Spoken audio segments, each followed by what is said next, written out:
We're here with Jaco Booyens. Welcome to NTD. Thank you, Cindy. Thanks for having me on. So what I'd like to talk to you about today is we were just talking off camera a little bit earlier about China's influence in Africa, and you're from South Africa and a businessman. Your family is, deeply entrenched there and a lot of different in politics and business. Yeah. What do you see that's going on right now that's alarming you?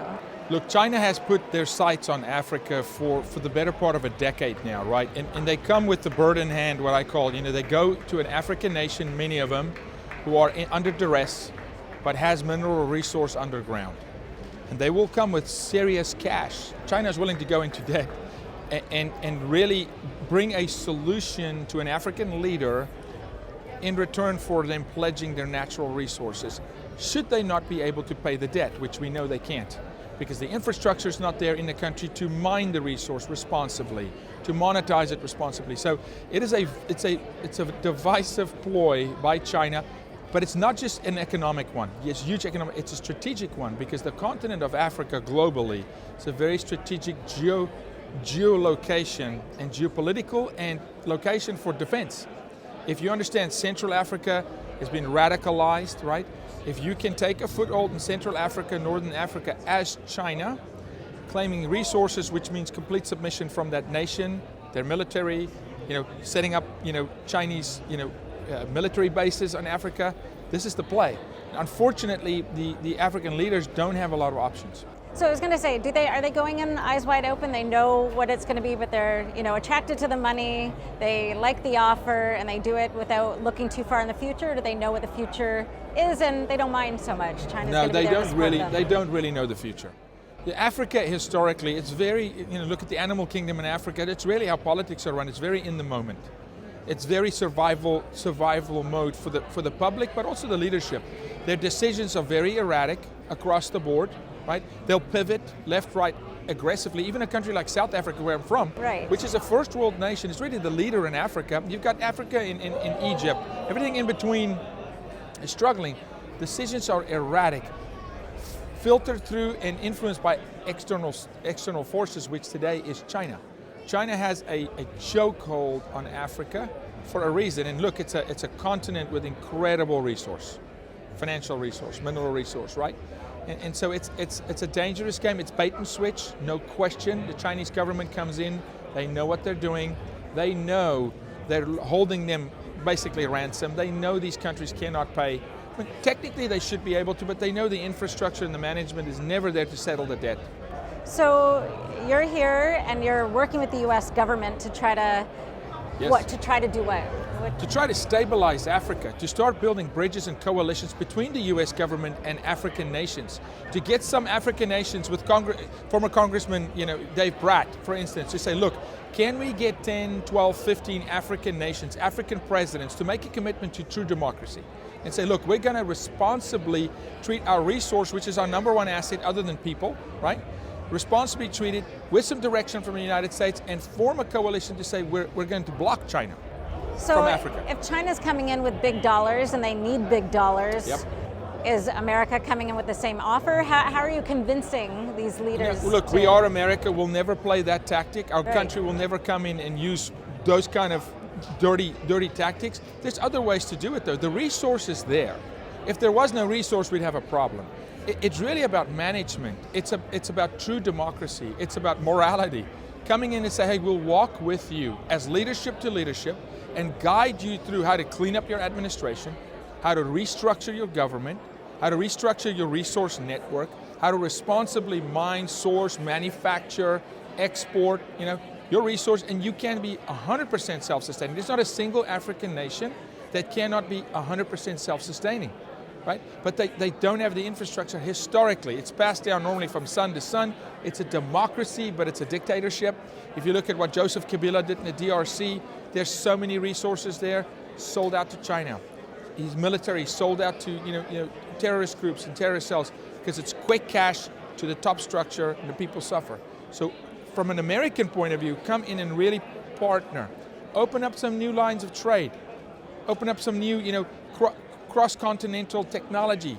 bring in new mining resources, mining equipment, mining things. We can help that way. So has that started to happen already, or that's what you're pitching as sort of No, the it's starting. response? It's starting to happen. It is starting to happen, but we really need to bolster it, and we need to bolster it in 2020, in this election cycle, 100%. It's time that China wakes up one morning and realize, we're calling them on their game. So you're trying to get a collection of African nations to sort of stand together with this view. Where is that at, and is China pushing back on that? Because I can imagine them going in, the back door 100%. and putting the pressure on, 100%. offering the birds in hand. I'll give you Zimbabwe, for instance. Okay. Zimbabwe today, you go to an ATM today in Zimbabwe, you can't get cash. There's no money. China rolls in incredible resource, but strategic resources. You practically can't build an iPhone today. Zimbabwe is a very critical nation globally for technology, for mining critical elements that goes into technology. China knows rare this. earth metals? Yeah, rare earth. Oh, absolutely, absolutely.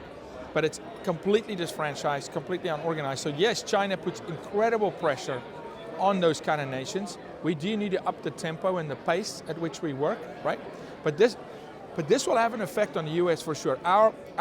Our trade policy with China, which I love where the president is going, putting a chokehold, holding them responsible, saying, hey, let's start playing a fair game. We need to do it from the African continent as well, because that's a frontier where China today is very, very roaming very freely on that continent without any opposition really. But the people of these nations know. They see what's happening. Oh, they yeah, understand. for sure. Yeah. Interesting. The people know. Because the people know. China will, I'll give you an example. China will roll in, they'll go to a copper mine, okay, in Zimbabwe. They'll mine that mine until it's dry. They'll build their own camps. They bring their own labor force. They don't hire a single local, right? And some things we do also, we fight cross-border child sex trafficking.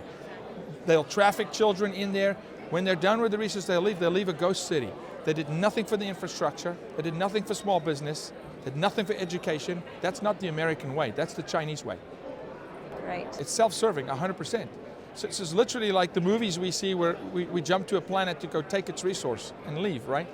They'll go to Africa for the resource, but also under the radar, the geographic footprint of calling a president saying, hey, we want to put up a military base in Central Africa. He can't say no. They've got this $500 billion note over his head. Right? This is serious stuff. So what argument works best with the African leaders to get them sort of on board to your Pick America, Not China plan? Cash is king in Africa. And unfortunately, corruption is rampant, bribery is there, but there are good guys. There are. There are good guys in leadership, but they need support. They're like a lone man on a hill. So if we come next to these guys and we give them the support, sometimes it's just teaching them about their own constitution, their own government structure, how to apply their own law to the people to get the support from the people. You would think that they know, but they don't always know, because historically there's a way that things are done in Africa. They set up a democracy, but at the end of the day, it's dictatorship. So really, I really believe, and I'm not saying imposing an American life on Africa, I'm a South African, but just help bring resource. Think tanks, say, listen, Mr. President, we want to surround you with ideas. You're the president of this nation. You've got your government, your cabinet. You may have some guys alongside you that may have to go, that aren't pro your country. Well, I mean, it seems like a bit of a tough battle, coming with lots of dollars, or we're going to surround you with, smart guys. It's a very tough battle, right? Yeah. But we can't. I mean, and of course, but there's dollars to be given, but it's through commerce, right? Legal way, the right way, not non-exploitive, because that's the American way. I mean, we are capitalist after all, and the heart of the people in Africa. They're ready. They've been ready for a while, but right now they're really ready. They're really ready for change. So let me ask you this. Now, coronavirus is, the big topic of the day. Experts say, if it starts spreading in Africa and it's already, North Africa, there's no barriers. You've got a problem. It's just, we've got a big problem. You've got a massive problem. Because they don't have CDC, right? And if you understand intercontinental travel in Africa, the borders are wide open. No joke. I mean, even South Africa, that's a first world nation, we're starting to touch north of 30, 35% unemployment because of, Central Africans streaming down to South Africa, understandably so, for looking for food, looking for a job. So the Central African, travel network, it's a problem. So in terms of your current project and trying to, get this Pick America, not China, going, and virus is coming from China, clearly, how do you think that's going to play out? Are you looking ahead to scenarios where Africa has got a major health problem? And look, I'll say this. We are very blessed in the USA. We've got incredible systems. Health and Human Services, CDC, the president, this administration of really saying, when there's a case, we can isolate it.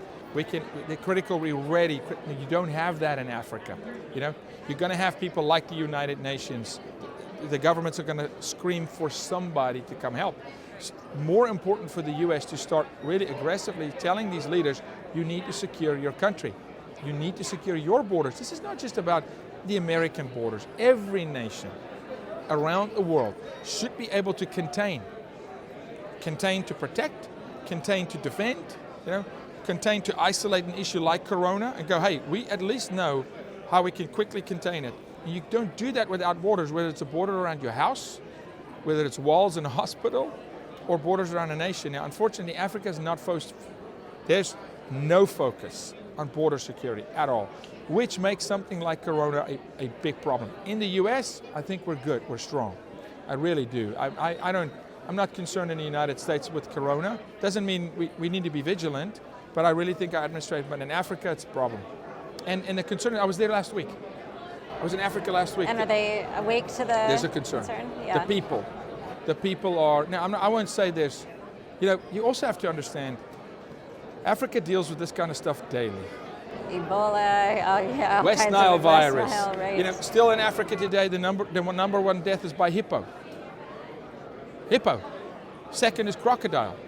All right. No, I'm serious. So the number of deaths today, just washing your clothes in the river, because you're living on the river, is life-threatening. So when you come Corona, Central Africa, they go Corona, but it's also like, hey, I got 9 other issues. You say Corona's coming? I got 9 issues that's here. Yeah. You see what I'm saying? Yeah. So, but that's also not that good, because it means the preparation for a new threat is not necessarily in place. Now, World Health Organization, we hope, historically, we hope they're doing some things. The United Nations, etc. I was a bit concerned when I saw the press conference the other day. It's a big concern. Yeah, they didn't go to the dirty area. So what did you see? They never do. They're praising. No, they never do. They never do. It's like them going down to Cuba and show you the tourist area. Right. They never do in praising Africa. the Chinese regime's response to it. Exactly. Yeah. No, it's a problem. And if you really understand Africa, African travel, human contact, water contamination, the things, a mother in Africa just feeding her children. It is third world at best, and it's laborious. It's difficult. They're exposed, right? So it's time for these organizations to really actually start being responsible, report the real situation, because there are lives at stake, for crying out loud. When I watched the WHO go in and do what they did the other day and show a section of Africa, I'm African. I go, you're lying to the world. This is not let's go, I'll take them to the areas. Talk about how we're going to contain it in this area.